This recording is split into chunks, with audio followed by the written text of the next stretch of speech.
What's up guys, it's your boy Python21 again, and in this video I'm going to talk about attribute in HTML. So for the sake of those who are firstly watching this video, I actually spoke about attribute in my previous videos, so I'm just going to throw more light on that. So if you have not watched that video, check it out.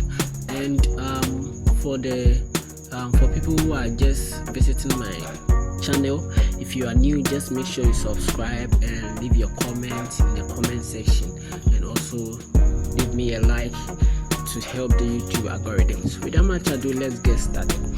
So as you can see, if you are new to VS Code, or you are just watching, you are interested, when you launch your VS Code, I have that too in a video, how to get started with web development. So that one is going to take you through how to set up your environment. So if you you have your HTML file, let's get started with that. So what you are going to do is that you start by writing shift exclamation in your VS Code, and then you hit enter, and then you get your basic HTML page. So I'm just going to leave this like that, and then I'm going to throw more light on attributes. Okay, yeah. So when we talk of attributes, we say that the attribute uniquely identifies an element. So I spoke of element in my previous video. So let's talk of some attributes in HTML. Okay, so we have some attributes in HTML. We have the href. These ones are common. So you have the href, we have ID, we have class, we have alt, we have the source,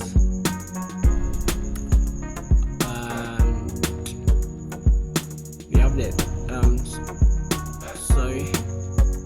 we have title, we have style, and yeah, let me see. We have weight as attribute, we have height as attribute. So we talk about all of this in details. Okay, yeah. So I'll just go ahead and comment this, and if you don't know how to comment, I taught that in my previous video, so you can check that out. So you just use control and / to comment it. So we are going to throw more light on these things, and I'm going to make the video very short so that it doesn't look boring. So when we talk about the href attribute takes in a link. Okay, either external or internal, it takes in a link. So href attributes normally goes with the anchor tag, the a tag. So you can see this place we have href. So the href takes in a link. So for instance, if we want to navigate to our home.html, as we created that in our previous video, we are just going to put home.html here, and maybe you want to write home here. Okay, we save it, and then we run our server.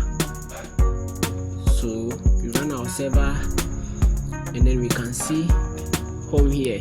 So when we click on home, it takes us to our previous HTML page, and so you can see from the top here that we have home.html. You can see, yeah. So that is what this href attribute does. Now let's go to the next one. The next one is ID.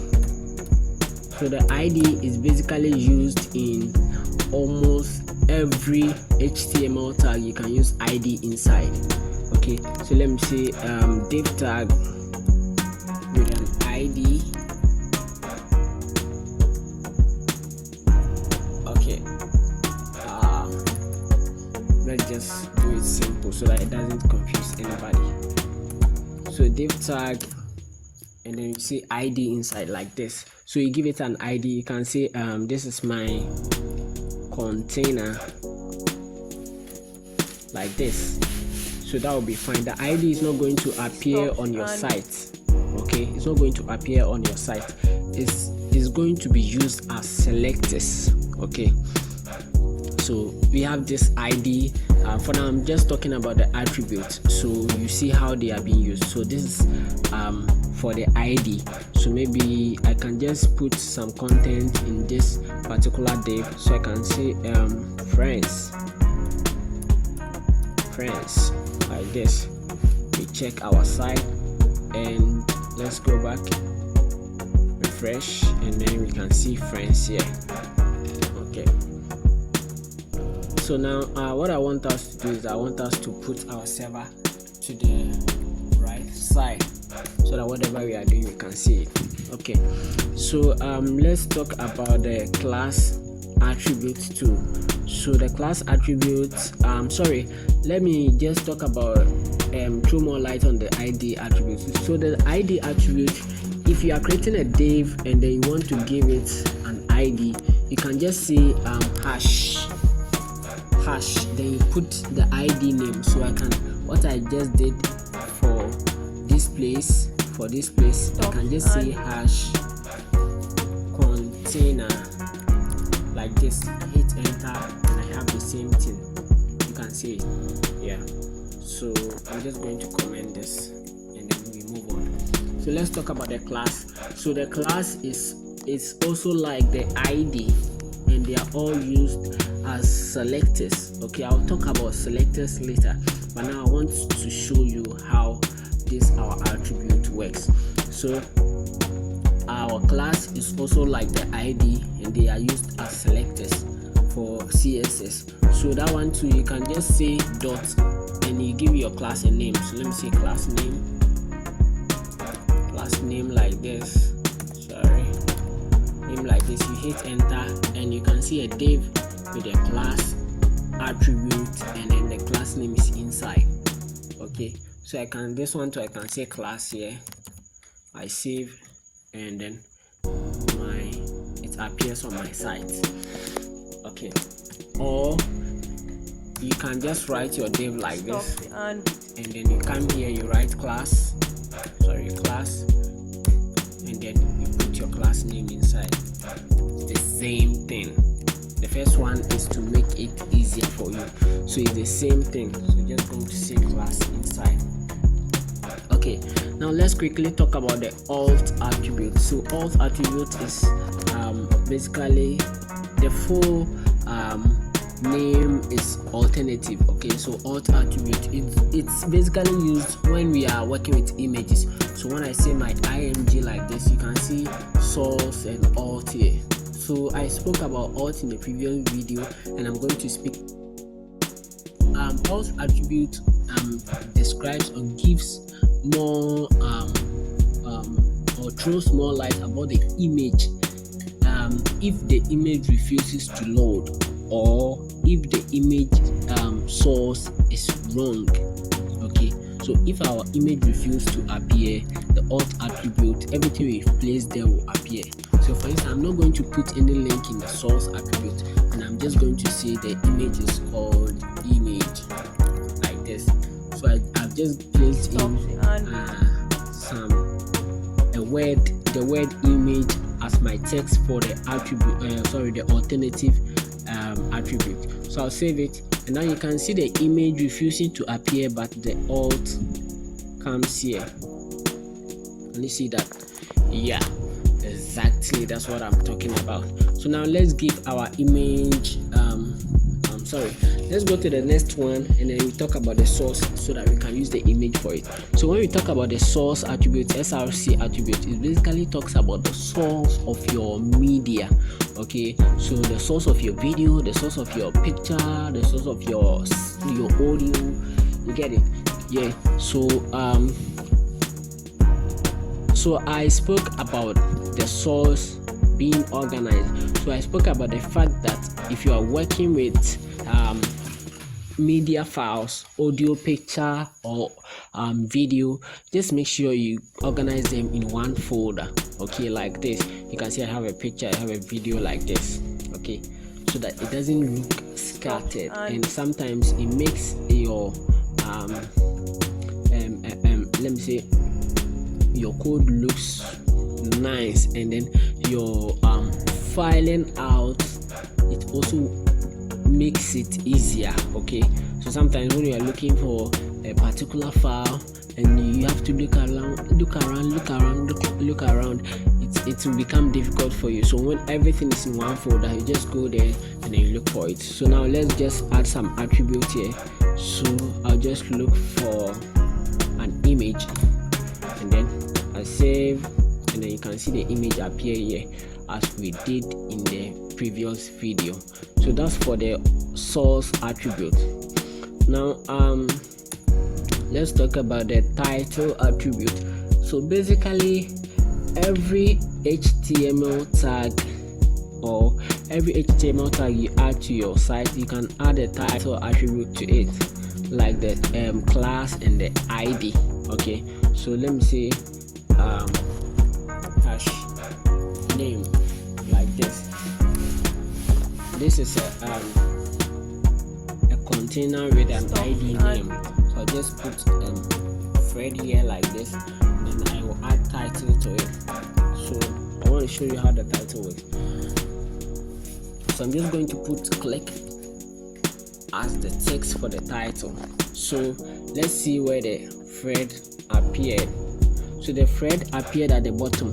When I put my cursor on it, you can see this place come click. I don't know if you can see it. Let me just comment the image out so that you can see it better. So this is Fred. When I hover over Fred, you can see click here. Can you see it? Yeah. So that's how the title works. Okay, the title attribute works. Now let's talk about the style attribute. So every HTML tag, every HTML tag you write in your body tag, including your body tag, can take a style tag. A style attribute. Okay, can take the style, ID, and class. Okay, so your style basically adds CSS to your HTML. Okay, so let me say let me just use the same Fred here. So this Fred here, I can add my style attribute to it, and then I can add color, and I'll say red.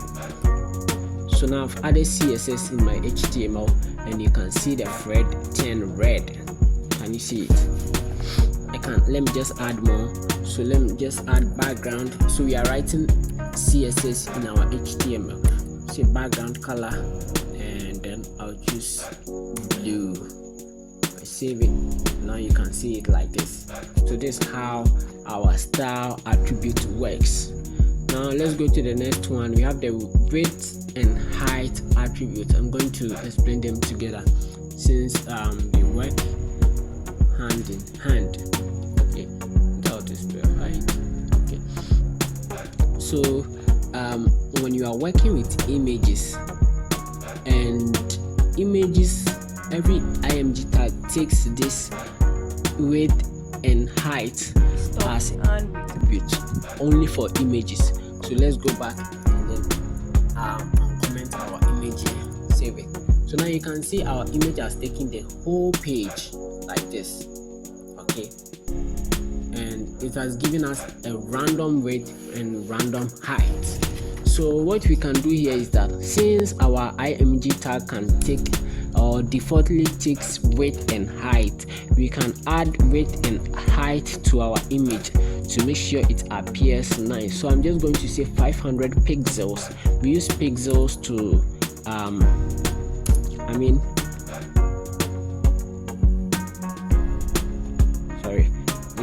so pixels is a normal calculation of your laptop screen, or of your screen. Let me just say of your screen. Okay, it's the height of your screen. So this is width 500 pixels. So meaning that from the left side of your screen to the right side of your screen, I want 500 pixels. Okay, yeah, and then your screen is the width is 12. From me, my laptop, the width is 1280 pixels, and then the height is 720 pixels. Okay, so if I say 500 pixels, it should be something out of the 1280 pixels. Okay, so this is width 500 pixels. So I'm just going to save this one here, and let's see our image from here. Now you can see the image looks small. Can you see it? Yes, exactly. So now let's push it to the left again like this. Fine. So you can see that when we added the width 500 pixels, the image looks smaller, but we haven't added any height yet, and the image quality is still good. So what it means is that if we give it just a width, our code puts the height to automatic. Okay, so our code will put the height tag to automatic. So let's just try that and see. So the height tag to auto like this, so you can see the same thing. Okay, so our code automatically puts height, set height to auto. Okay, but in actual sense we can also add our own height in pixels to it. Pixels is used for calculation based on our screen. Okay, so I can just say maybe 300 pixels for my height. I save it, and now you can see it's a little longer. If you want to see, let me just say 700, and now you can see our image has become very tall. Okay, yeah, so I'm just going to leave this one to 300 since it was very nice there. So now it's fine here. So we've spoken about attribute in this video, and please, if you've watched to the end, I'm just going to say that make sure you subscribe and leave a like, and if you have any comment, leave them in the comment section. I would like to explain further if you have any questions. And stay tuned. I'm bringing a lot of series of videos from beginner, absolute beginner, to a pro web developer. So stay tuned, and then make sure you turn on your notifications so that anytime I post a video, you'll be the first to be informed. Thank you for watching my video, and bye.